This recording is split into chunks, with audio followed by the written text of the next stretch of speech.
भाई सिर साटे की भक्ति है और कछु नहीं बात, सिर के साटे पाई यो अवगत अलख अनाथ।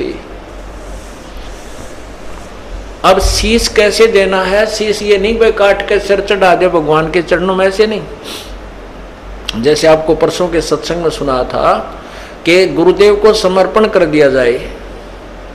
समर्पण का अर्थ यह है कि जो आज्ञा दे वही की जाए, चाहे वो बुरा लग रहा है चाहे अच्छा लग रहा है, उसमें हमारा हित है, अति हित होता है।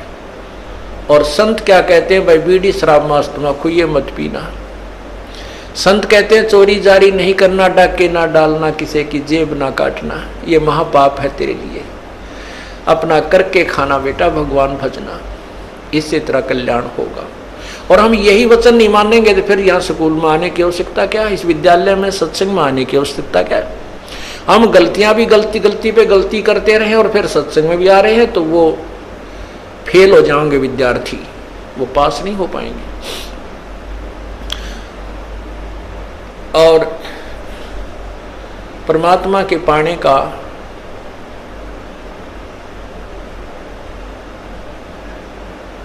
कौन सा तरीका उत्तम है? उत्तम तो अर्थ है कि जैसे आपने सुना है, कुबद कांचड़ी चढ़ी चित पे होया मनुष्य नागरे, सूझे नहीं सजन सुख सागर बिना प्रेम बैरागरे। या कुबद कांचड़ी चढ़गी चित पे तो हो रहा मनुष्य नागरे। मनुष्य के कर्म है बुरा काम नहीं करना, किसी की बाल बेटी की तरफ बुरी नजर नहीं रखा, किसी की संपत्ति की तरफ बुरी नजर नहीं रखा, अपने जैसा दुख सभी का माने, किसी पशु का बेमतलब लठ नहीं मार दे, किसी को नाजायज तंग बिल्कुल ही तंग नहीं करना चाहिए। तो ये मनुष्य के कर्म थे, इनको छोड़कर हम अपने स्वार्थवश ना जाने दूसरे को कितना दुखी कर देते हैं। तो वो मनुष्य नहीं रहे, हम सर्प बन गए, दूसरे को विष चढ़ा रहे हैं, कोई ओछी मंदी बाणी कहकर किसी को, किसी की चोरी करके, किसी की ठगी करके, किसी की निंदा चुगली करके, लड़ाई करवा के हम नाग हो गए। और सूझे नहीं सजन बिना प्रेम बैरागरे। वो सुख सागर यानी परमात्मा, सुख सागर माने परमात्मा जो सभी सुख देने वाला है, उसकी प्राप्ति बिना प्रेम और वैराग के नहीं हो सकती। वैराग का अर्थ ये नहीं है घर त्याग का जंगल में जा बैठना, उसके बारे में परमात्मा ने बताए थे। एक नारी त्याग दीनी पांच नारी गैलवे, पाया ना द्वारा मुक्ति का सुखदेव करी बहुशैल वे। सुखदेव ऋषि माँ के गर्भ से ही 12 वर्ष का होकर बाहर निकले थे और उसको गर्भ में इतना ज्ञान था कि मैं अब जंजाल में नहीं फंसूंगा, ना शादी करवाऊंगा, और जंगल में जाकर एकांत में माया के, माता पिता भी माया है, माता पिता भाई बहन यह भी काल की माया है, क्योंकि इस विष्णु जी के गुण मोह के अनुसार हम इनमें फंस जाते हैं। हम नहीं निकल सकते, चाहे तड़कल मर जावा पर नहीं छूट सकते इनसे, फिर ये हमारे साथ ना रहते ना हम इनके साथ रह पाते। तो इस तरह का ज्ञान तो उसको था।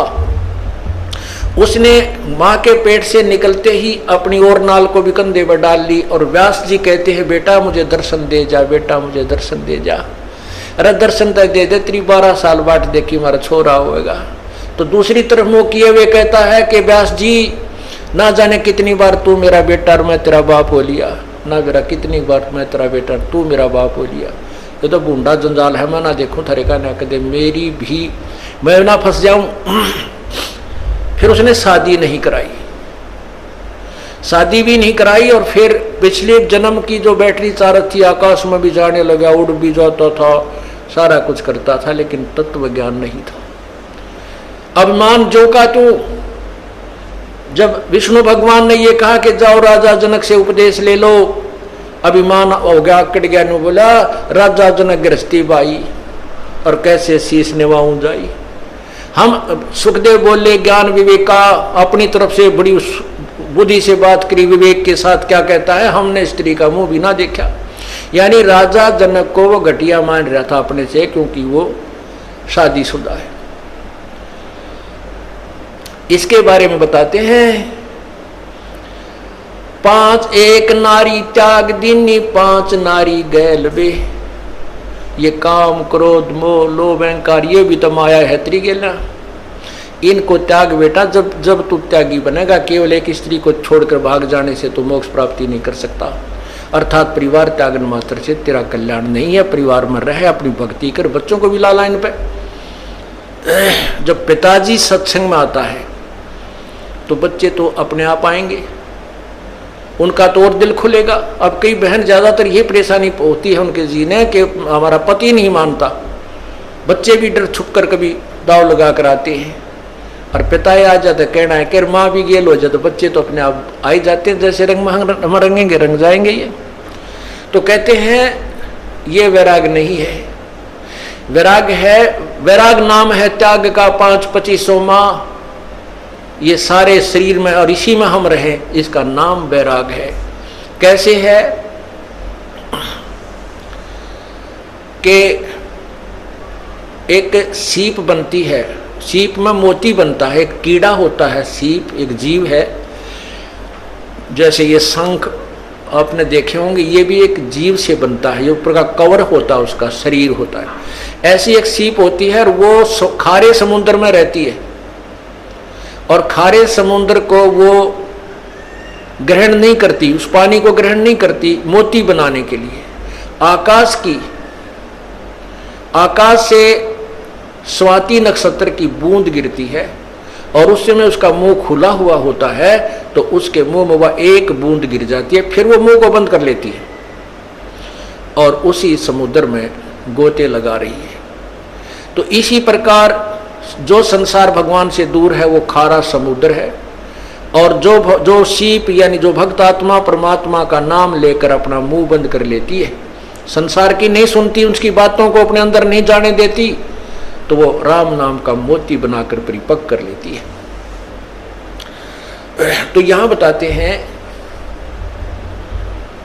कि वैराग नाम है त्याग का। नो त्याग करना, किसी की सुननी है नहीं, कोई क्यों में बांटा कहें जाओ भाई तुम अपने राजी हम और भक्ति करें, ये है त्याग वास्तव में। ना किसी का बुरा माने, कोई गलत कह रहा कह ले भाई तेरी इतनी सोच है, और अपने उद्देश्य से दूर ना हो, उसे वंचित ना हो।